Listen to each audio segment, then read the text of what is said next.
And we're back with your E3 2012 live show. Great show so far. We've already seen some fantastic games that I am not allowed to steal. But before we continue on with Black Ops 2, I need to remind you that IGN's coverage doesn't stop with the live show. Check out e3.ign.com for our full coverage of the show and subscribe to both of our YouTube channels, IGN and Start. But right now, it's time to answer the call of duty. Say hello to Black Ops 2. Thanks, Damon. We're here to take a look at Call of Duty Black Ops 2. Really excited to have Dave Anthony's game director, and you wrote the game as well. Yeah, thank you. Yeah, welcome.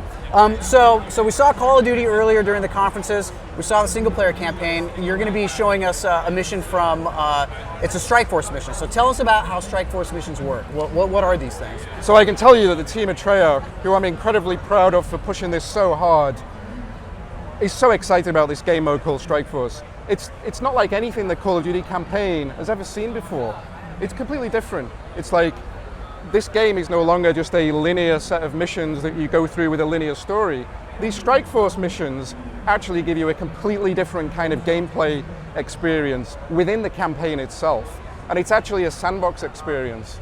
So as opposed to linear scripted levels, of which we have still a lot of in the game, you actually have these Strikeforce levels where you actually dictate the action yourself. You're given a set of tools to play with. And these aren't the tools you're kind of used to in Call of Duty. Call of Duty's in 2025 for Black Ops 2, so this is a whole new set of tools. Kind of gameplay experiences that you've never seen before in Call of Duty. And not only that, but they are all at your disposal. So now you have a mission, and you've got to try and figure out, with all the things that you have at your disposal, how am I going to do this mission? Gotcha. So now we're taking a look at Strikeforce Mission. This is set in Singapore, I believe, correct? Yeah, that's correct. And you can see we call this Overwatch Mode. And in Overwatch Mode, this is one of the very different kind of gameplay experiences in this for Call of Duty, where you can actually control any of the soldiers on the battlefield. So you can choose in Overwatch Mode, you can see there, she just zoomed into that soldier there. She could have zoomed into any of those soldiers on the battlefield. She can actually, from the Overwatch Mode, tell a group of soldiers to go to one point or attack one point, not just one individual soldier. But the key thing here, and you can see as she's doing right now, we want this experience to also be something that's not too overwhelmingly different for people who are used to playing Call of Duty. So now she's playing Call of Duty in first person. You know, you can look at this and think, you know, this is kind of a regular kind of looking Call of Duty level, right? She's going through in first person. At any point here, she could choose to go into Overwatch Mode again and command different members of her squad. There she goes. So now she's looking around the battlefield, scoping it out. Now the interesting thing here is, you can see on the left there are soldiers. Yeah. But the soldiers aren't the only type of thing that you can control in this game mode. This is a true sandbox. And in this mode, you have access to other different types of equipment, which come online at different points of the mission. So as soon as these different types of equipment come online, you can use new strategies to do that. So you see the little marker there, that's where she's actually deployed one of her separate platoons to go. So you can send different people to different parts of the map to actually use strategy to win this map. Now, how many people is this designed to be played by? So right now, this is playable in the single-player campaign. But you have control of the entire battlefield as the player. Gotcha. So it's not cooperative, it's just single player? That's right. Okay. That's right. Now you can see here, look, she was in first person there. You see that's what we call the ASD, the automated Sentry drone. Right. And that is a completely new, different kind of gameplay experience. You're controlling a vehicle there. And you can go anywhere in this map in that vehicle. And here we go, she's in Overwatch Mode again. You can see there she's deploying waypoints. So that's her deploying something. Now, does she have to actually get to a certain point or so many kills or so much XP before she can drop something? Or? No, you get the opportunity to actually drop these points right from the start. What actually happens as the mission evolves and how the gameplay evolves is what equipment you have. So depending on how you are doing in the mission, you'll get access there. You see that thing there, the claw? Yep. You can actually take control of that thing. And you get control of this thing, you see this huge minigun, which you can get in, and you get inside this thing, and you can just start tearing up everything in this thing. And this is where the strategy element comes in, because you've got to think to yourself, okay, if I have access to something like the claw, where is the best part of the map that I can deploy that claw and use it? And this is the kind of strategy that hasn't really been possible in Call of Duty levels before, because you have this Overwatch mode where you have the view. Look, she's in the ASD again there. Gotcha, right. And this is actually, as you can see, this actually moves faster than the soldier. So she can now Even sprinting? Yeah. So this is you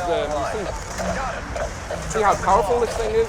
Yeah. Look at that. I see how powerful it is. Yeah. You don't really want to get in the way of that, do you? No, you don't. So now, the gameplay itself, Strikeforce missions, are they designed to be wave-based, or do you complete a level and then move to another one, or how does it work? Each one's different, but let me tell you, one of the things that I'm really fascinated about with these things is that it's part of what we're doing with the branching storyline for the game. So in Call of Duty in the past, there's never really been a notion of failure for a level. The only real notion of failure is not being able to get through a level towards the end. With the Strikeforce levels, you're on a mission, and whether you succeed or fail in this mission will actually dictate the outcome of things within the story. Now, how persistent is that? Like, I mean, so say I play a certain way in this particular mission, and I don't like the outcome, or maybe how it's going to affect my single-player campaign. Can I go back and do it again and get a different outcome? That's a great question, and the way we handle that is we actually give you numbers of units. So let's say, for the sake of argument, you have 5 platoons that you could use for this mission, right? That means you've got 5 chances to play this mission, and you might choose to use those 5 platoons on this Strikeforce level or on another level. So if you're having trouble with another level, you spend all your platoons on that one, you fail at that, you're not going to be able to go back to this.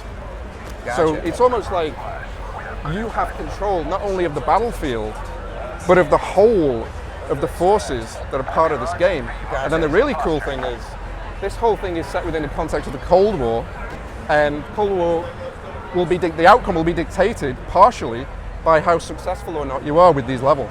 Now, what just happened there? That didn't look good. Was that us losing, or did we just No, kill everybody? That was a win. So that was a win. Okay, whew. No, Shannon did great, and she actually took control of the enemy's missile and reverse engineered it to actually attack its own fleet. Gotcha. So she blew up the freighter there. That's a mission success. That's good for the war. So Strikeforce missions, more tactical. You can switch between all these different types of units. Very different than just playing as a foot soldier. Absolutely. And the great thing about it is it has depth. Because we wanted it to be accessible to people who don't want to bother about strategy, which is where you saw she was just kind of playing in first person for a while. You can do that and you can play it like that. But for people who really want to access the depth of this thing and are really into it and really want to succeed at every mission, you're going to have to really figure out some of these levels in terms of the strategy of how you play them. You're going to need to go into Overwatch mode and make sure you deploy people to the right places and do that sort of thing to really have the best chance of success. Now, how many Strikeforce missions will there be? So we're still working on the game and the final number. I don't want to reveal that at this stage, but it's going to be a significant portion of the campaign.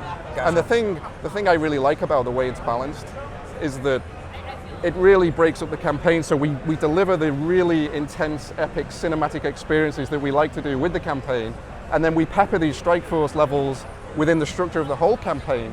So it's always like you're feeling something fresh in terms of a gameplay experience. Well, Dave, thank you so much for coming by the booth and showing us the game. Guys, that was Call of Duty Black Ops 2, checking out Strikeforce missions. When does the game come out? The game comes out, I think, November 13th.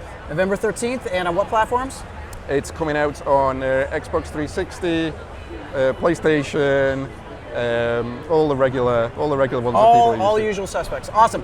Well, for all of the rest of your Call of Duty news and information, keep it tuned to IGN. I'm going to send it back to Damon. Thanks, guys. Good to know that there are just as many explosions in the future. So, my awesome audience, which Call of Duty is your favorite? Follow @IGN on Twitter and let us know with the hashtag E3. Coming next, we're going to shamble through some zombie-infested lands on the brink of destruction. No, I'm not talking about LA. I'm talking about Resident Evil 6. See you soon.